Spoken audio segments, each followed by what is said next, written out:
I want to talk to you about a word that gets used against you in the workplace every single day. The word is loyal. And I want to make the case today that the way companies use the word has almost nothing to do with what loyalty actually means and everything to do with keeping you in your seat where you might otherwise start looking around. This is not a cynical conversation. I'm not here to tell you that your career is meaningless or that relationships at work don't matter, because they absolutely do. But I think there's a distinction that most people never get told, and once you understand it, you will see the workplace completely different. Not with bitterness, but with clarity. So let's start with the word itself. What companies say loyalty means. When a company talks about loyalty, here's what they typically mean.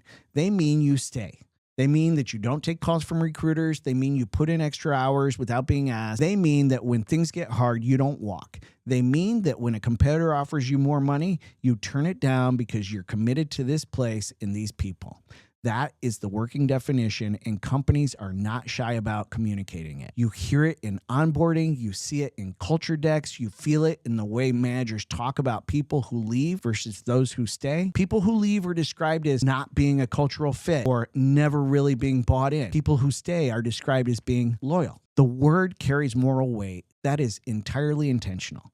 Now, let me show you the other side of that equation, what companies actually do. The same companies that ask for your loyalty reserve the right at any time to eliminate your position, restructure your department, offshore your function, merge your division, or hand you a severance package and a handshake on a Tuesday afternoon with 30 minutes notice. And they do it every day. This is not me being dramatic. Wharton professors who studied this have traced the collapse of the employer-employee social contract directly back to the 1980s, and companies began mass layoffs, not because they were failing, but because Wall Street rewarded it. Shareholders wanted leaner organizations, companies delivered, and in doing so, they made a decision that business calculations would override whatever informal commitment they had made to the people working for them. That decision has never been reversed. So right now, today, you have a dynamic where the company expects your loyalty and simultaneously reserves the right to be disloyal to you the moment the business conditions change. That transition is completely one-sided, and yet the language of loyalty continues to be applied exclusively to the employee.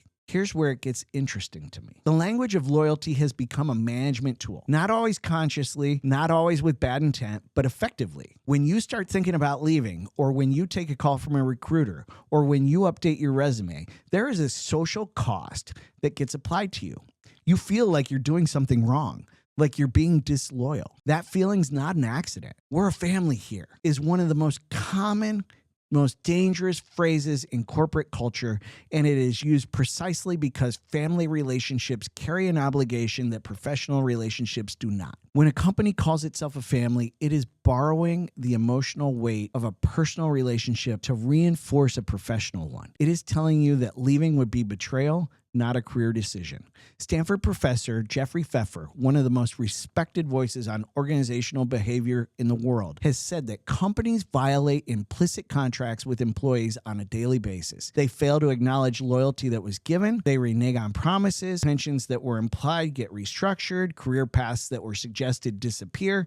And yet the expectation of loyalty from the employee continues unchanged. He describes it as a calculative environment dressed in the language of commitment. The company calculates, the employee is expected to feel. That asymmetry is what I want you to see. A few months ago, Fortune magazine sat down with Ed Bastian, CEO of Delta Airlines. Bastian spent part of his career at PepsiCo before eventually making his way to Delta and running one of the largest airlines in the world. In that interview, he talked about something that PepsiCo is known for in the executive circles, which is producing a remarkable number of Fortune 500 CEOs. At least a dozen major companies are currently led by people who came through PepsiCo. It has become known as a leadership factory, and Bastian explained why.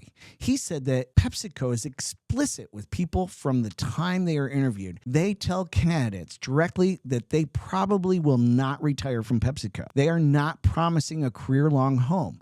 They are promising a high-caliber development experience that will prepare these people for whatever comes next. Think about how rare that is. A Fortune 500 organization telling candidates in the interview process that this is probably a chapter in their career, not the conclusion or the full book. That is PepsiCo saying out loud what almost every company practices silently, but would never say to your face.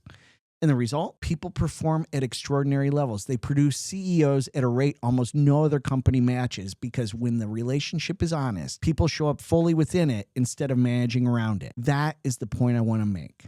What actually exists? What exists is alignment of interest. You are at your company right now because something about that arrangement serves your life. Maybe it's the compensation. It could be career development. Maybe it's the team you work on or the problem you're solving or the flexibility of your schedule. Maybe it's a specific person you work for. Something about the situation is working for you right now, and that's why you are there. The company keeps you because you produce value that serves their objectives. That is also alignment of interest. Both of those things are true simultaneously. And when one of them stops being true, the relationship changes. Either you leave or they restructure or the negotiation shifts. That is not cynical. That is honest. And honest is a much better foundation for a high-performing workplace than a guilt structure built on a word that does not accurately describe what is actually happening. Wharton professor Matthew Bidwell put it cleanly. He said that what we call loyalty is really calculative. As long as I believe I will be okay here, I'll stay. But when the trust is gone, people leave. He said it, a Wharton professor. It's in the research. So if the research says it's calculative and the most successful talent development organization in corporate history tells people the truth from the interview, then why are we still using the word loyalty? Because it's cheaper to keep someone than replace them, and guilt is free. What this means if you're a leader, if you manage people, this reframe matters enormously. Stop chasing loyalty. You cannot manufacture it and you cannot sustain it with culture posters and a Pizza Friday. What you can do is build and maintain alignment of interest for the people on your team. That means knowing what each person on your team actually wants from their career right now, not what they wanted 3 years ago, what they want right now. It means understanding whether this relationship is still serving them. It means having the honest conversations about development and trajectory instead of performance reviews that really don't say much at all. When you manage from alignment of interest instead of demanding loyalty, something changes. People perform harder within the relationship because the relationship is honest. They are not managing around an obligation. They are operating within a clear and mutual understanding. And when someone is ready to move on, because they will be, you help them do it well. Because the way you treat people on the way out defines what every person still in the room believes about you. Loyalty demanded in the exit is not loyalty at all. It is fear of setting a precedent. The managers I respect most in my career were the ones who understood this without being told. They did not need an employee to stay forever. They needed that employee to perform fully for as long as the alignment held, and they built their teams around that honest understanding. What this means, if you are an employee, if you are early in your career and you have ever felt guilty for taking a recruiter call, or for thinking about what's next, or for turning down a lower offer from a place that expected your loyalty, hear this. You're not disloyal. You're operating correctly. Your employer is always evaluating whether you are aligned with their needs. They are managing your compensation relative to market. They are assessing whether your role needs to evolve or disappear. They are running scenarios on their workforce that have nothing to do with your individual commitment. They are doing what businesses do, and you are allowed to do what professionals do, which is manage your career with the same level of intentionality. Understanding the relationship for what it is does not make you a bad employee. It makes you a clear one. And clear employees, the ones who understand what they are building and why they are there, are almost always the highest performers because they're not operating under a false assumption. They are operating inside a real understanding. PepsiCo figured this out. Bastian said it out loud.